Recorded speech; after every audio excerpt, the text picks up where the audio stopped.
살만한 세상 수요일에는 경제의 흐름을 짚어봅니다. 미국의 고용지표가 깜짝 놀랄 정도로 높은 수준을 보였습니다. 연준은 당연히 금리를 동결했고요. 뉴욕 증시에서 엔비디아는 연일 사상 최고치 경신, 테슬라는 연일 하락세, 그리고 국내에서는 저 PBR 테마가 거래 열풍을 보이고 있습니다. 증권시장 자세히 알아보겠습니다. 신한투자증권 광화문 금융센터의 곽상준 부장 전화로 연결합니다. 부장님 안녕하십니까? 네, 안녕하십니까. 반갑습니다. 곽상준입니다. 네, 오늘 증시 상황 어떻습니까? 네, 오늘 증시 매우 뜨거운 편입니다. 오늘 양시장 모두 상당히 큰 폭으로 상승을 했는데요. 코스피는 1.7%나 상승하면서 45포인트가 오른 2620선으로 작년도 고점 부근까지 지금 올라가고 있고요. 그리고 코스닥도 1.59%가 올라가면서 819로 800포인트 위에서 거래가 되어지고 있습니다. 네, 정부가 코리아 디스카운트 해결하겠다. 코리아 디스카운트라고 하면 한국 증시에 상장된 그 회사 가치가 낮게 평가되고 있는 걸 말하지 않습니까? 네. 기업 밸류업, 기업의 가치를 올리는 프로그램, 이걸 도입하기로 했다. 정부가 이런 발표를 하니까 저 PBR 주가 열풍이라고 하는데 저 PBR 이게 정확하게 뭡니까? 이게 프라이스 북 밸류 레이쇼라고 하거든요. 네. 그래서 뭐냐면 장부 가치 대비 주가가 얼마냐라는 거죠. 네. 쉽게 얘기하면은 그 회사를 지금 탈탈 털어서 다 팔아가지고 현금화하면 장부 가치에 얼마로 거래되냐 이렇게 얘기하는 게 PBR인데요. 네. 예를 들어서 PBR이 1배 이하다 이러면은 이 회사를 지금 현재 몽땅 팔아서 현금화 시키면 시가총액보다 1 이하인 경우는 시가총액보다 더 높은 현금을 받을 수 있다. 쉽게 얘기하면 그렇게 얘기할 수 있겠습니다. 물론 이제 실제로 그렇게 실행하다 보면 기계 장비라든가 설비들은 가격을 다 받을 수가 없기 때문에 그 가격으로 청산이 되지는 않겠습니다만 장부 가치상으로는 그렇다라고 저희가 얘기하는 게 바로 PBR입니다. 네, 주식 가격이 회사 실제 가치보다 낮게 평가되어 있다. 이게 저 PBR이란 말이죠. 네, 1이 바로 그냥 1대1이 돼야 네. 그대로 평가를 받는다는 거고 PBR이 1보다 높다는 것은 높게 시가총액보다 그 회사가 더 높게 평가받는다는 거고 1 이하면 낮게 평가받는다. 그래서 우리가 저 PBR 주식은 평가를 낮게 받고 있다라고 얘기를 하죠. 그런데 궁금한 게 있어서 하나 추가로 여쭈면 말이죠. 정부가 네. 코리아 디스카운트 해결을 위해서 기업 밸류업 프로그램을 도입하기로 했다. 네. 정부가 기업 밸류업 프로그램을 도입한다고 그래서 기업 가치가 바로 올라갈 수가 있나요? 그게 이제 예가 좀 있습니다. 그러니까는 어떤 예냐면 바로 이웃나라 일본의 예인데요. 일본이 2014년 이후에 아베 세 가지 화살 정책을 경제 정책으로 핍니다. 그러니까 엄청나게 많은 돈을 풀고 재정도 푸는 그런 정책들을 했는데요. 그리고 그 가운데서 경제 체질 개선을 위해서도 프로그램들이 작동을 했습니다. 그중 하나가 뭐냐면 이토 보고서라고 해서요.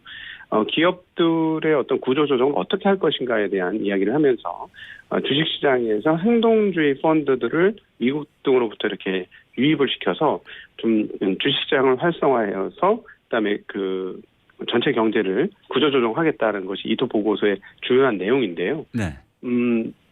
일본이 거래소에서 했던 게 바로 현재 지금 한국에서 회자되고 있는 바로 이 얘기입니다.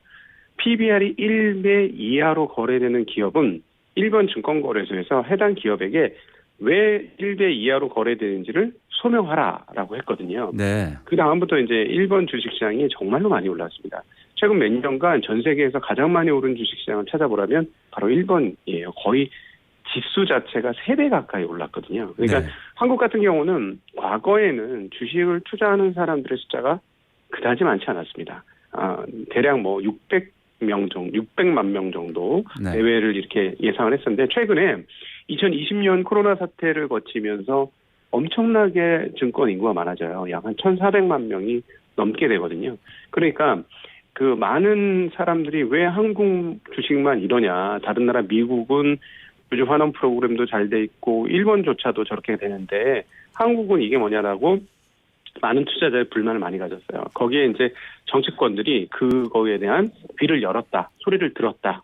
표현할 수 있을 것 같고요. 그래서 이제 밸류업 프로그램 이야기가 나온 것이고 그 얘기가 나오자마자 주식시장에서 빠르게 반응하고 있다. 네. 이렇게 정리해 볼 수 있겠습니다. 네, 그럼 PBR이 낮은 종목, 네. 자동차, 금융, 유통주 이런 것들이라고 하는데 지금 굉장히 강세가 두드러진다는데 말이죠. 네. 그 저평가 종목을 주로 편입한 ETF 상품 이것도 인기라고 하고. 네. 그러니까 맞습니다. 네. 최근에 그 네. 은행 ETF라든가 뭐 이런 그 금융 ETF 이런 것들이 굉장히 많이 올랐는데요. 그 중에서도 특별히 많이 오른 그 업종과 기업들은 하나의 특징이 있습니다. 주주 환원 프로그램을 좀 적극적으로 돌렸던 회사들과 해당 그 회사들이 포함된 ETF의 상승률이 훨씬 더 높게 나타나는데요. 대체적으로 예를 들어보자면 뭐 현대차 기업 그룹 같은 경우는 그 계속 지난 한 2년간 실적이 엄청나게 좋았음에도 불구하고 주가가 그다지 많이 못 올랐어요. 그런데 하나 꾸준하게 지난 2년 동안 했던 게 뭐냐면 주주 환원 프로그램입니다. 그러니까 배당을 높여주고 또 하나는 자본을 소각시키는 자사주 매입 소각 행동을 지속적으로 했습니다. 그리고 이번에도 그런 발표를 했거든요. 그리고 은행들도 시가 대비 상당히 높은 배당률, 그러니까 은행 이자보다 훨씬 높은 배당을 주는 은행들이 많았습니다. 5%에서부터 한 10% 사이의 배당을 주는 회사들이 작년 말 기준으로 꽤 많았었거든요. 네. 이 그 은행들도 자사주 매입 소각을 합니다. 그러다 보니까 가장 먼저 반응을 한 곳이 자동차와 금융 쪽에서 이 그 저PBR 관련 주식들이 가장 빨리 반응을 했고 최근에 주가 상승폭이 매우 기록적으로 나타나고 있습니다. 그럼 이 열풍 언제까지 갈까요? 그 밸류 프로그램이 정말 이 총선 이후에도 자리를 잡는다면 한국 주식시장은 전 세계에서 가장 저평가된 시장 중에 하나예요. 네. 그렇기 때문에 이게 그냥 그 바람처럼 한번 왔다가 스쳐 지나가지 않고 꾸준히 지속적으로 올라갈 수도 있는 그런 요소가 될 겁니다. 그거는 일본에서 잘 보여줬는데요.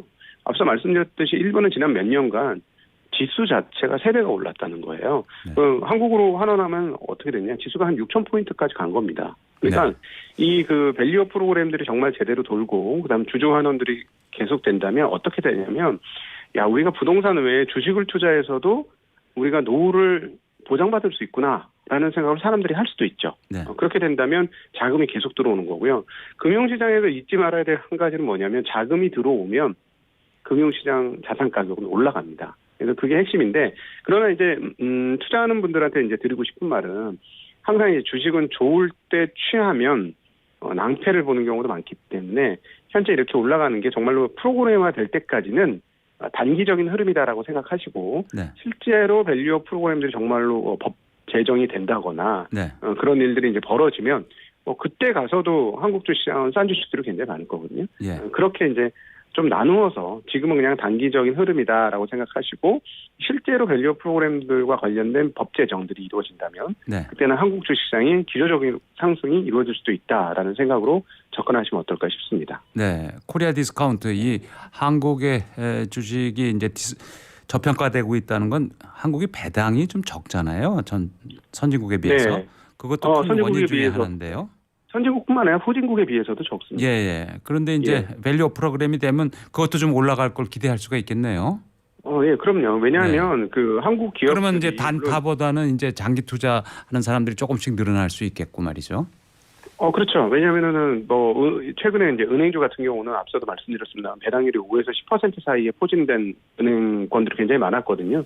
굳이 그런 주식들을 사고 팔 필요 없이 계속 꾸준히 배당을 받으면 그게 일종의 노후 자금 역할 또는 예금과 같은 역할을 할 수도 있지 않습니까? 그러니까 만약에 배당이 높아진다면 투자를 하는 사람들의 시기열도 조금 더 지금보다는 길어질 수 있지 않을까라고 생각되어지고요.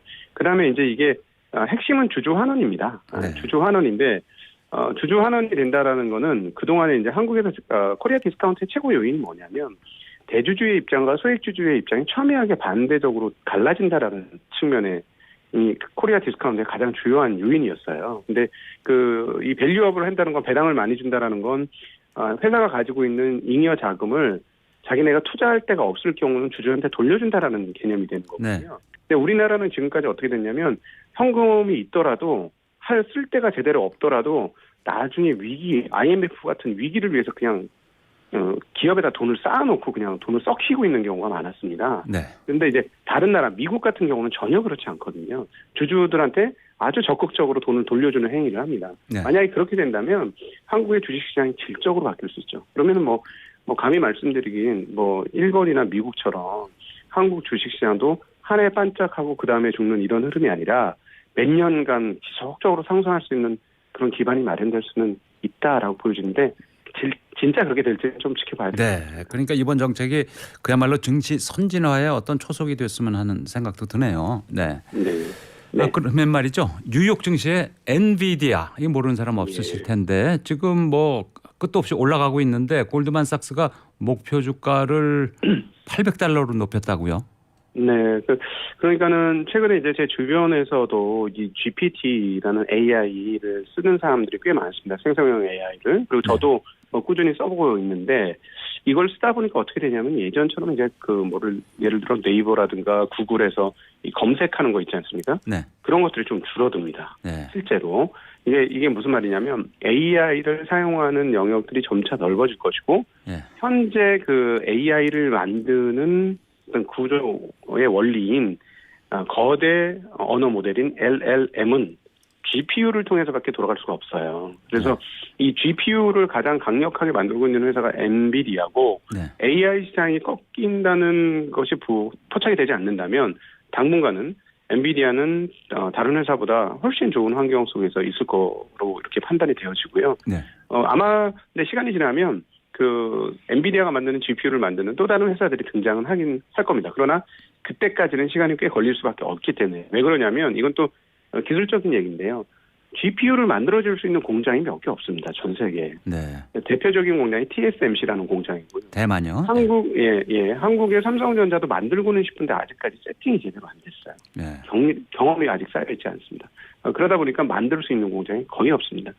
그래서 만드는 족족 팔릴 수밖에 없는 상황이기 때문에 어떤 이런 상대적인 우위 상황들은 꽤 이제 지속이 될 건데 그러나 이제 우리가 이제 이런 주식에 대한 이야기를 드릴 때 항상 주의를 드리고 싶은 건 뭐냐면 모두가 좋다 할 때는 가격이 상당히 많이 반영되는 경우가 많아요. 그래서 조금 모두가 좋아하고 인기 있는 쪽은 조금씩 조심하시는 것도 필요한 덕목이 아닌가 싶습니다. 그래야겠네요.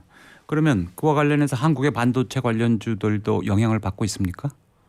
네, 그 GPU는 엄청나게 많은 메모리를 소모하게 됩니다. 반도체라는 거를 크게 나눠보면 연산을 하는 연산 반도체, 우리가 일컬어 시스템 반도체라고 하는 쪽이 하나가 있고요. 네. 그 연산한 내용을 보관하는 기억 반도체, 메모리라고 부르는 쪽이 한쪽이 있는데 압도적으로 한국은 이 메모리에서 전 세계 탑입니다. 그런데 앞서 말씀드렸던 이 GPU가 많이 쓰이면 많이 쓰일수록 메모리의 소유량도 동시에 비례적으로 엄청나게 증가하게 됩니다. 그렇기 때문에 한국은 당연히 수혜를 받을 수밖에 없고요.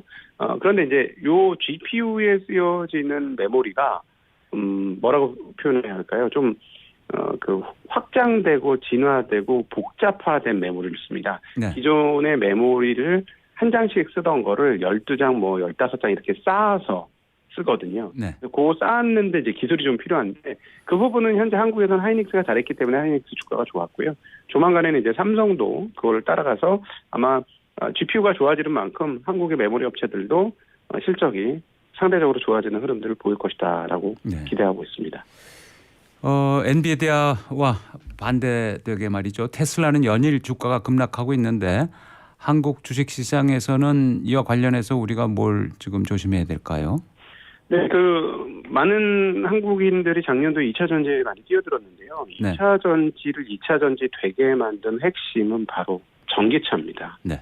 전기차가 대형 배터리 소모하는 최대 사용처거든요. 네. 그리고 그 전기차의 흐름을 만들어낸 가장 강력한 회사는 바로 테슬라입니다. 네. 이제 테슬라의 소위 말하는 얼리 어댑터라고 표현되어지는 전기차를 빨리 한번 해보고 싶은 사람들의 수요가 한번 크게 터졌고요.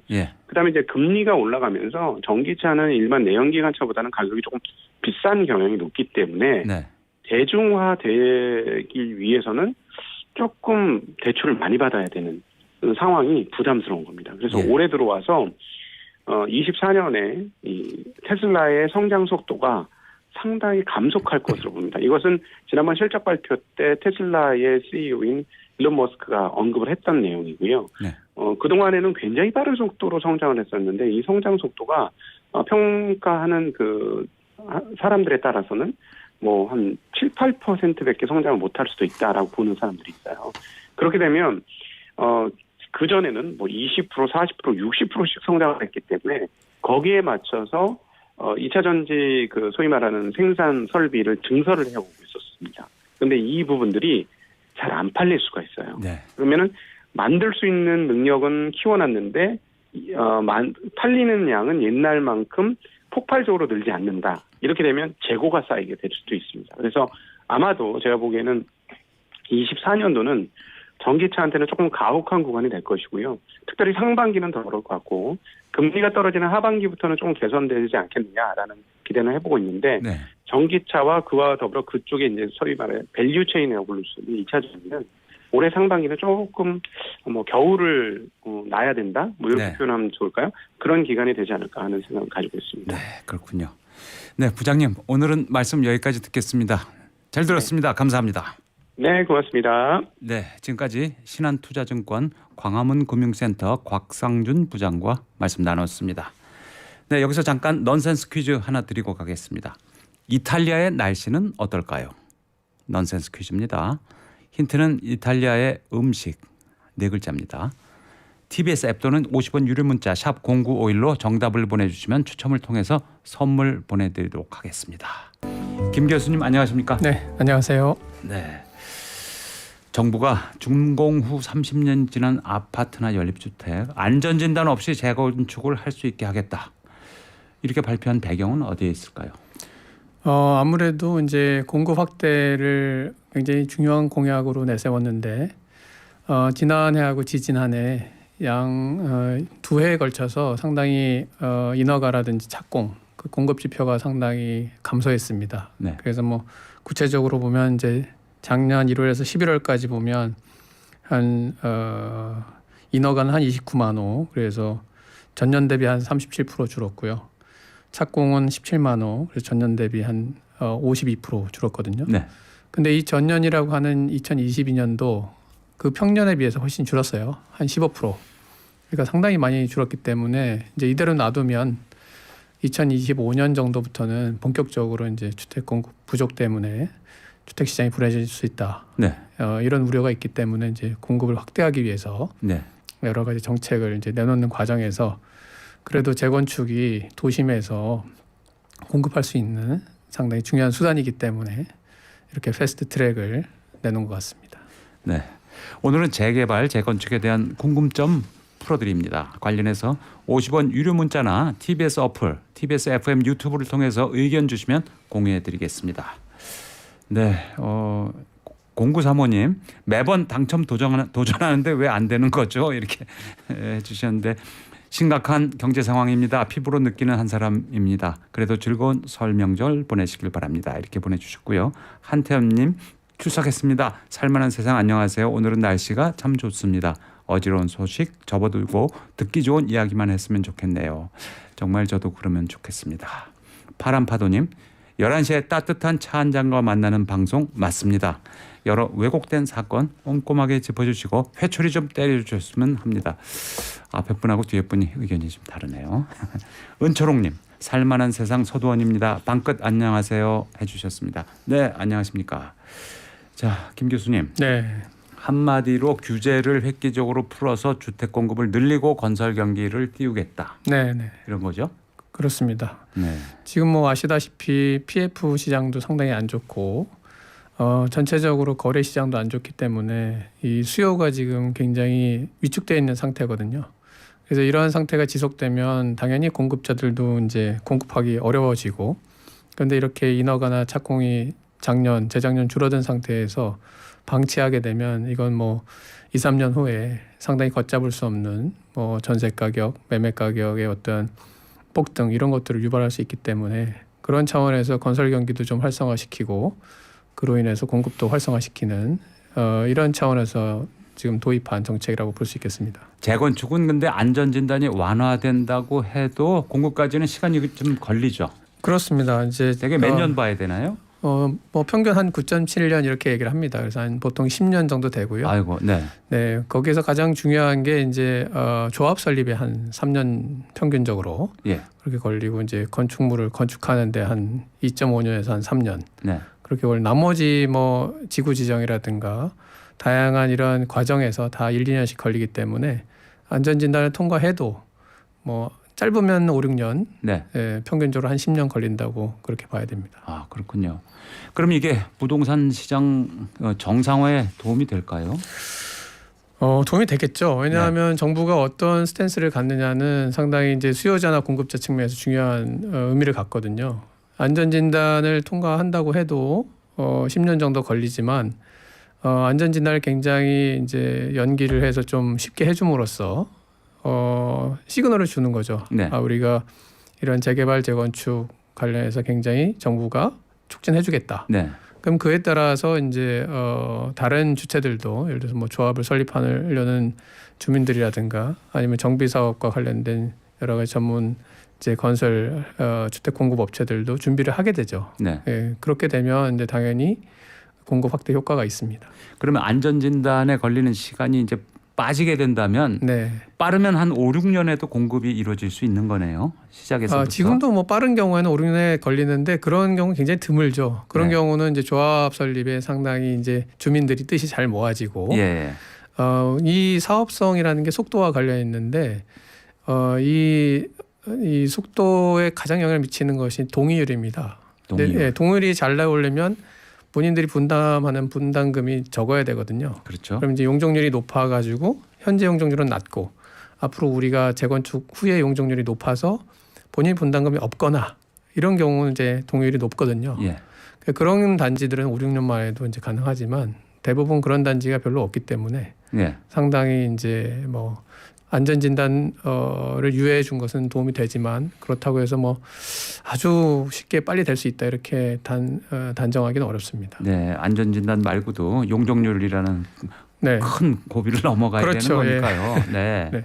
그런데 사람이 노화를 겪는 것처럼 건물도 시간이 지나면 노화가 되니까 재건축은 꼭 필요하다고 볼 수가 있는데 재건축의 조건은 어떻습니까? 어떤 것들이 있나요? 뭐 학문적으로 보자면 이제 이 주택의 수명이라는 거 이게 한 뭐 3가지 정도 얘기할 수가 있습니다. 그러니까 물리적 수명이 있고 사회적 수명이 있고 경제적 수명이 있고 그래서 물리적 수명이라는 건 이 구조물이 뭐 무너질 것 같다 이런 부분이고 사회적 수명은 뭐 연탄 보일러를 뗀다든지 지하 주차장이 없다든지 뭐 물리적으로는 괜찮죠. 근데 아직도 뭐 세상의 변화에 그렇죠. 완전히 뒤처져 있는 그런 사회적으로 상황인 살만한 집이 아닌 거죠. 네. 경제적 수명은 예를 들어서 뭐 난방이 잘 안 돼가지고 뭐 춥다든지 네. 난방비가 엄청나게 나온다든지 단열이 안 돼서 이러한 여러 가지 조건 중에서 이 주민들이 상당히 너무 불편하다 이런 이제 어떤 본인들 판단이 선다면 그것은 이제 수명이 어느 정도 된 거거든요. 네.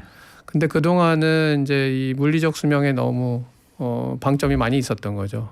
이게 구조 안전성이라고 하는 건데 네. 100점 중에 이제 40점이 됐다가 50점이 됐다가 뭐 박근혜 정부 때는 한 20점까지 내려갔다가 막 그랬습니다. 예. 그래서 이제 주거 안정성이라든지 주거지의 노후화라든지 뭐 주차장이 부족하다든지 이런 주거 환경에 대한 부분들을 좀 높여줘서 그것들이 이제 불편한 주민들이 재건축을 할 수 있게 이렇게 해준 게 이번에 이제 안전진단 예. 구성비의 변화하고 거기에다가 더불어서 이제 사업 시행 인가 전까지만 진단을 받으면 된다 이렇게 됐으니까 상당히 좀 그런 부분이 완화됐죠. 네, 물리적인 안전만 따지던 거에서 그런 네. 사회적인 문제, 경제적인 문제 그런 것까지도 좀 네, 따지게 네. 해주고 네네. 그렇게 하면 훨씬 쉬워지겠네요. 네네. 근데 과거에는 이제 안전 진단 과정이 굉장히 어렵다. 네. 다들 그렇게 생각해 오지 않았습니까? 그러니까 통과하기 어렵다. 네. 기준이 얼마나 까다로웠나요? 그러니까 이제 기본적으로 100점 만점에 30점 이하가 되어야만 재건축이 바로 되고요. 30점에서 이제 55점까지는 조건부 재건축입니다. 네.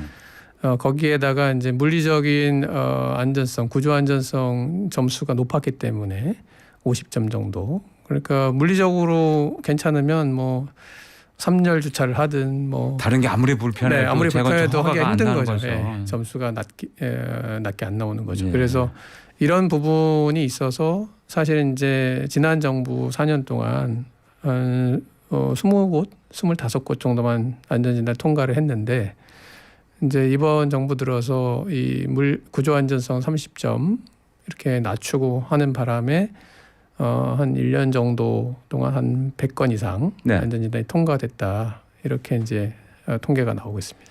근데 과거에 1차 안전진단, 네. 2차 안전진단 뭐 이렇게 있었잖아요. 네, 네. 그건 뭐고 만약에 정부 정책이 시행된다면 네. 그게 하나로 통합되는 건가요? 통합될 수도 있죠. 그러니까 12조에 보면 이제 1차 안전진단이라고 해서 방금 말씀드린 그 100점 만점으로 4가지 항목에 대해서 이제 안전진단을 실시하고요. 그 다음에 13조에 보면은 이제 그 적정한가, 그 안전진단을 적정하게 했나, 이걸 다시 한번 점검을 하게 돼 있습니다. 근데 이거는 과거에는 없던 건데, 네. 이제 얼마 전에 생긴 건데 지난 정부에서. 근데 지금 이제 이게 바뀐다 그러면은 12조에는 뭐 안전진단을 통과해야만 그 다음에 이제 조합 설립이라든가 이거 할 수 있다고 돼 있는데 이거를 사업 시행 전까지만 안전진단을 받으면 된다. 네. 뭐 이렇게 이제 바꿔야 되고 13조의 적정성은 아무래도 뭐 삭제하거나 네. 아니면 뭐 적정성 부분들은 뭐 특수한 경우에만 한다. 네. 이렇게 이제 조항이 바뀌어야 되겠죠. 네. 네. 제 기억에 지난 문재인 정부 때 재건축은 가급적 좀 억제하고 네, 네, 리노베이션이나 뭐 네. 이런 쪽으로 조금 유도하는 맞습니다. 그런 정책을 썼었죠. 네, 네. 근데 리노베이션도 전국적으로 특히 뭐 도심이나 서울이나 이런 쪽에서 네. 거의 안 이루어졌던 것 같아요. 굉장히 어려운 일인 게 그 이제 시행사들이 그 돈이 안 된다고 뭐 안 하고 막 그런 네, 경우가 그렇습니다. 많았다고 하고요. 예. 리모델링을 하게 되면 뭐 상당히 불편한 점이 많은데 그 일단 리모델링 하는 과정에서 들어가는 그 비용도 재건축 비용이랑 그렇게 큰 차이가 나지 않습니다. 네. 그러니까 본인들 부담이 커지고요. 그 다음에 이제 층고 같은 경우에 새로 이제 재건축을 하게 되면 대부분 층고가 높아지거든요. 네. 이 천장까지의 높이가. 예. 그런데 리모델링을 하게 되면 그걸 높일 수가 없는 상황이 되는 거죠. 네. 예, 그런 불편함도 있고 지하 주차장을 이제 팔 때도 뭐 주차장의 면이라든가 이런 것들을 자유롭게 설계할 수가 없기 때문에 이런 어려운 점들이 있어서 리모델링은 상당히 뭐 쉽지는 않습니다. 네. 그렇게 가더라도. 그러니까 이번 정부는 이제 재건축에 이제 초점을 맞추고 있다 이렇게 봐야 될 텐데 네, 네. 이번에 정부 방침 재건축 패스트 트랙. 네. 그럼 사실상 안전 진단을 없애겠다 이렇게 네. 봐도 됩니까? 그 좀 어려운 질문인데요. 공식적으로는 사업 시행 인가 전까지 받아라 이렇게 돼 있습니다. 그런데 이제 실질적으로 생각을 해보면 조합이 다 설립이 돼가지고 이제 거의 사업 시행 인가를 받을 때가 됐는데 안전 진단이 통과 안 돼서 그게 다 무산이 됐다. 이런 굉장히 부담이 크겠죠. 네. 예, 그 주민들의 반발도 크고. 그렇기 때문에 사실은 이제 뭐 사전 안전 진단이라든지 이런 식의 어떤 약식 안전 진단이라도 해서 이것들을 어느 정도 통과할 가능성이 있다라고 보고 그 다음에 진행을 해야 되지 않나 싶습니다. 그래서 주민들 동의 다 이루어지기 전이라도. 그렇죠. 예, 예. 네. 그래서 어느 정도는 가능하니까요. 네. 예. 그래서 이게 완전히 폐지됐다 이렇게 보기는 어렵지만 네. 상당 부분은 이제 그 단계까지 가면 안전 진단이 통과 안 되니까 이 단지는 뭐 재건축 못합니다. 이렇게 하기가 어려울 것이다. 네. 네. 굉장히 융통성을 주고 네. 통과 가능성을 굉장히 높여줬다. 네, 네, 네. 이렇게 전망할 수가 네, 있겠네요. 네, 네. 그러면 준공 30년이 지난 아파트 안전 진단이 뭐 사실상 거의 면제되는 거나 마찬가지가 된다면 네, 네. 그것 때문에 또 혹시 우려되는 점이 있을 수 있을까요? 뭐 원칙적으로는 이제 자원 낭비라는 뭐 비판이 있습니다. 아직 뭐 쓸만한데 그거를 리모델링해서 쓰거나 이렇게 하지 않고 완전히 철거를 한 다음에 재건축을 하니까요. 그건 원칙적인 거고 사실 이제 우리가 리모델링을 하거나 이런 경우에도 이 세수는 많이 증가하지 않지만 면적이 많이 증가하기 때문에 주거 환경이 별로 안 좋아집니다. 네.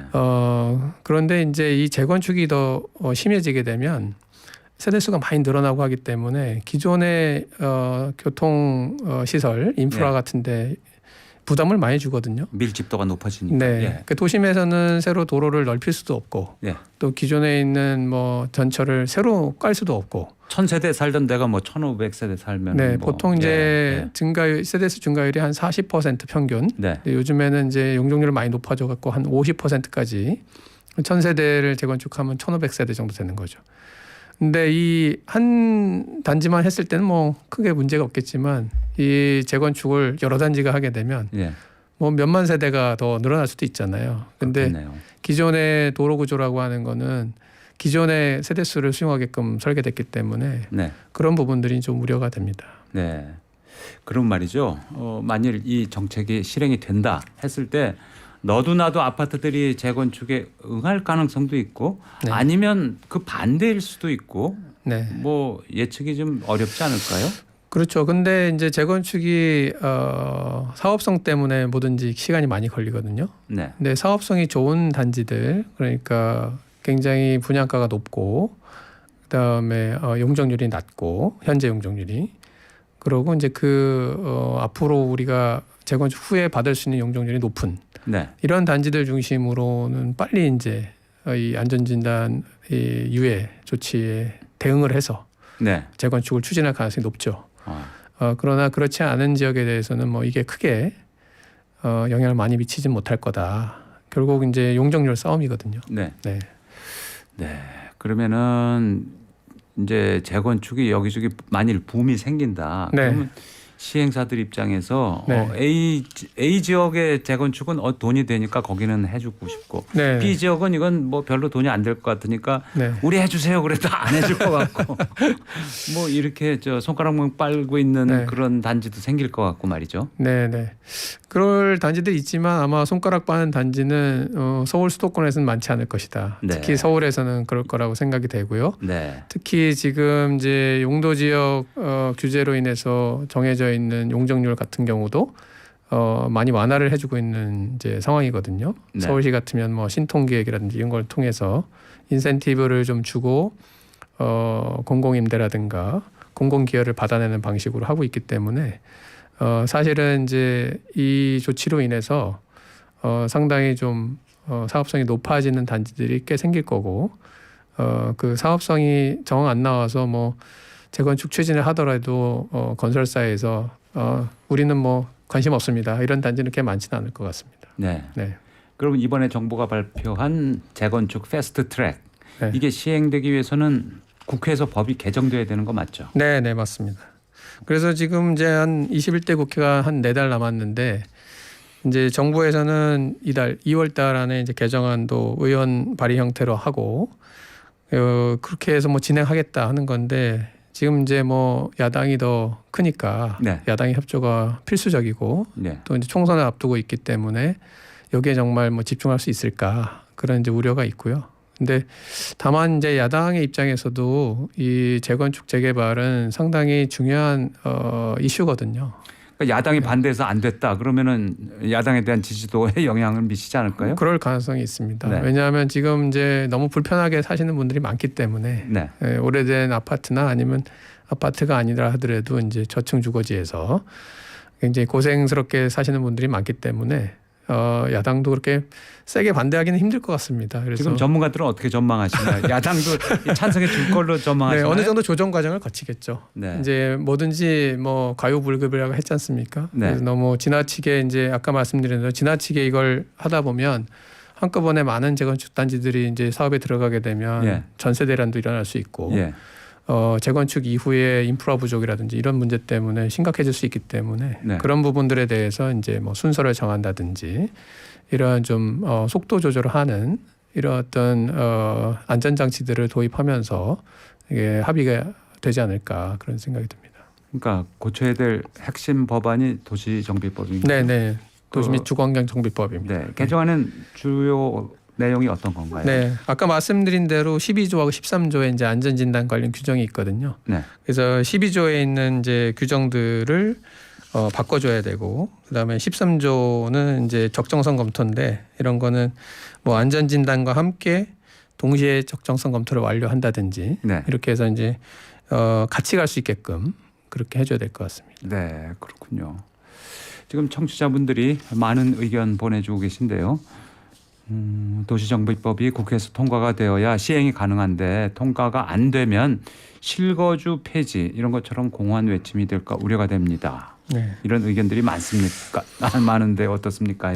물어보셨어요. 네네. 그럴 가능성도 배제할 수는 없습니다. 지금 이 총선 전에 굉장히 타이트하기 때문에 스케줄이 이 도정법을 개정하는 게 가능할지도 알 수가 없는 상황이고 만약에 이제 그게 21대 국회에서 안 되면 22대 국회에서 다시 추진해야 되거든요. 네. 그럼 또 시간이 더 걸립니다. 네.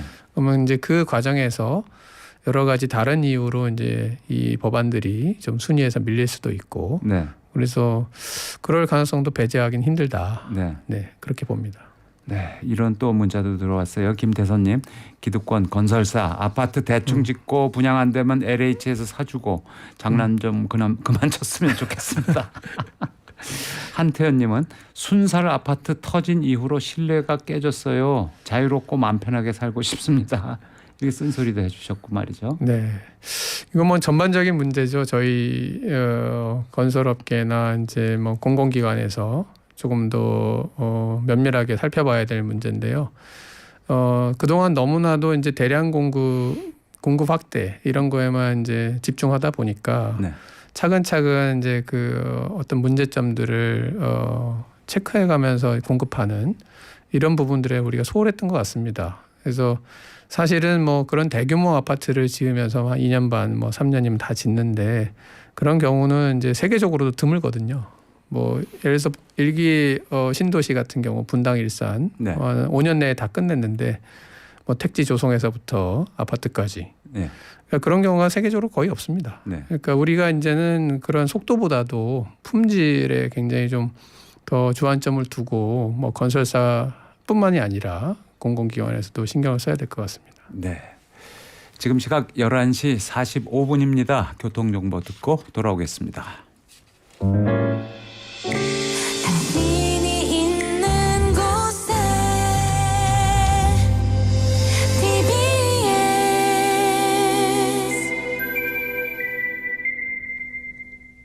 교통정보입니다. 오늘 평소보다 정체가 더 길게 이어지고 있습니다. 여기에 주의하실 사고 구간도 있는데요. 강변북로 구리 가는 길 영동대교 지난 지점 4차로에 사고 있었습니다. 지금 사고 여파로 주변 속도 떨어져 지나고 있고 뒤쪽으로는 방화대교 지나는 차량들 여전히 동작대교까지 긴 구간이 답답한 상태입니다.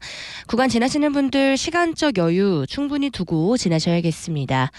반대 일산 쪽으로 정체 많이 풀렸습니다. 잠실대교에서 성수 구간과 한남대교에서 한강대교 사이로만 정체 남아 있습니다. 올림픽대로 공항 쪽으로는 잠실대교 지나는 차량들 반포대교까지 속도 안 나고 있고 반대 하남 쪽 행주대교에서 월드컵대교 구간과 여의하루에서 동작대교 사이로 더딘 흐름입니다. 분당수사로 청담대교 가는 길 복정에서 탄천 1교 구간 여전히 이동량 많습니다. 성남 쪽으로는 청남대교 북단부터 남단 가는 길 시속 17km로 지나고 있습니다. 지금까지 서울 시내도로 정보였습니다. 네, 김 교수님. 네네. 재건축 패스트트랙 이게 성공적으로 추진되기 위해서는 어떤 조건이 있을까요? 네, 지금은 이제 안전진단에 집중하고 있는데요. 아까 말씀드린 바대로 안전진단 통과하더라도 평균 한 10년 걸리기 때문에 이 과정에서 이제 사업성을 높일 수 있는 또는 속도를 높일 수 있는 정책들이 좀 필요한데요. 그 중에서 이제 동의율 조건도 좀 있습니다. 그러니까 사업성의 동의율 조건이 왜 중요하냐면 이 동의율 조건이 조합 설립에는 이제 3분의 2 이상 동의고요. 사업 시행 인가는 이제 4분의 3 동의거든요. 그래서 사업 시행 인가까지 끝나야 그 다음부터 이제 관리 처분 들어가고 뭐 철거 들어가고 이렇게 되는데 이 사업 시행 인가에서의 4분의 3 동의 조건도 상당히 까다롭기 때문에 네. 이것도 좀 완화를 해서 조합 설립처럼 한 3분의 2 정도 동의하면 이게 사업 시행 인가가 나도록 이렇게 해주는 이제 정책도 좀 필요하다고 생각이 됩니다. 네. 참, 근데 이런 얘기 들을 때마다 저는 생각되는 게 그 끝까지 반대한 나머지 사람들 있잖아요. 네네. 그분들은 정말 힘들어서 네, 그거 네. 감당이 안 돼서 반대하는 분들도 있을 텐데 그런 그렇죠. 사람들은 뭐 그냥 휩쓸려서 가는 거 아닙니까? 그러니까 굉장히 어려운 문제인데요. 근데 사실 이렇게 이제 조합을 구성해서 주민들의 의견을 물어서 동의율을 기준으로 삼아가지고 재건축을 하는 네. 이런 나라가 별로 없습니다. 네. 대부분은 이제 공공이 이걸 이제 수용을 해서 하든가 네. 본인들이 알아서 예. 하든가 이렇게 이제 하기 때문에 사실 어떻게 보면 되게 민주적인 제도죠. 예. 이 제도가. 그런데 불가피하게 집단적인 의사결정을 이제 해야 되다 보니까 과거에는 여기에 오래 사신 분들이 많아서 네. 이게 하기가 좀 쉬웠습니다. 일단 원래 먼저 한 10년, 20년 전에 살 때는 그렇게 비싼 가격이 아니었기 때문에 이런 이제 재건축을 통해서 새로운 집을 받는 데 있어가지고 근데 이게 이제 뭐 새로 투자하신 분들도 있고 막 이렇게 섞이다 보니까 이게 이해관계가 막 복잡해지는 거죠. 그렇죠. 네, 그래서 이제 이 동의율이 굉장히 이제 어려운 이 허들이 된 겁니다. 네. 그런 말이죠. 이번 부동산 대책에서 이건 말고 또 눈여겨봐야 할 점이 있다면서요? 네, 제가 보기에는 임대사업자에 대한 지원 이게 상당히 중요할 것 같습니다. 그러니까 지금 이제 여러 채를 가진 다주택자에 대해서 우리가 네. 어떻게 볼 것이냐 이걸 좀 우리가 사회적 합의가 필요한데요. 네. 그동안에 보면은 이제 2주택자든 3주택자든 아니면 10채, 네. 100채를 갖고 있는 사람이든 비슷한 이제 어떤 선상에서 봤어요. 예. 근데 그거는 굉장히 좀 문제가 있는 게 우리가 이제 전세 사기 이런 것들을 많이 보면 네. 대체적으로 6채 이상 갖고 있는 사람들이 많이 사기를 행각을 합니다. 네. 그러니까 2채, 3채 갖고 있는 사람들은 거의 선량한 이제 예. 임대인일 가능성이 높죠. 예. 근데 양도세 중과라든가 뭐 이 종부세라든가 이런 것들은 전부 다 뭐 2채, 3채부터 이제 중과를 하고 있거든요. 네. 근데 지금 이제 이러한 소형 주택 뭐 오피스텔 같은 걸 사면 주택수에서 빼주겠다라든지 예. 그다음에 민간 임대주택 사업을 좀 활성화시키겠다든지 네. 이러한 정책들은 다 다주택자에 의해서 이루어지는 거거든요. 네. 그래서 다주택자에 대해서 임대주택 공급자라고 하는 이런 개념들을 조금 더 높였다. 네. 이 점이 굉장히 중요하다고 보고요.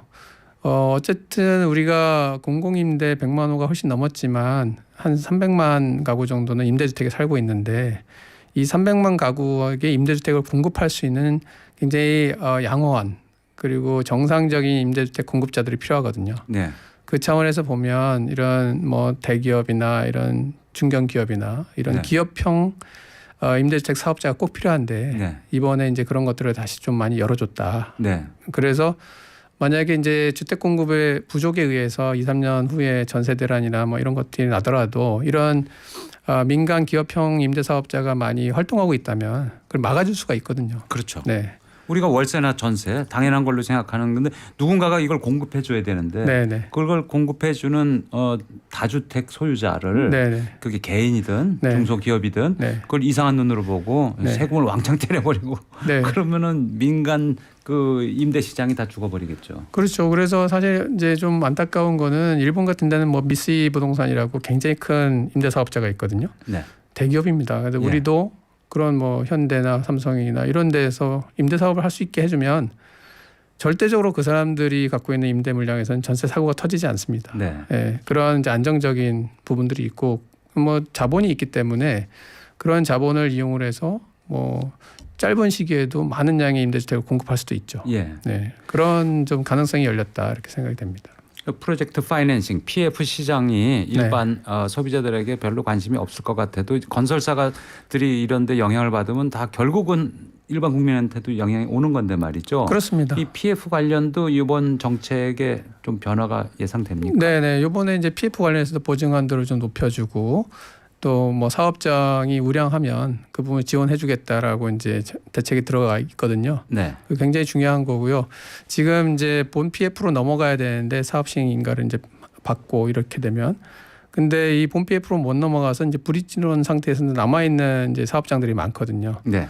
그러면 그게 아까 말씀드린 이제 인허가 감소라든가 착공 감소로 이어져 가지고 결과적으로는 공급 감소로 이어지고 공급 감소가 일어나게 되면 당연히 수요는 어쨌든 계속 증가하니까요. 뭐 네. 가구가 분화하고 소득이 증가하고 이러면서 그런 상태에서는 공급 부족에 의해서 전세 가격도 뛰고 매매 가격도 뛰고 이럴 가능성이 높거든요. 네.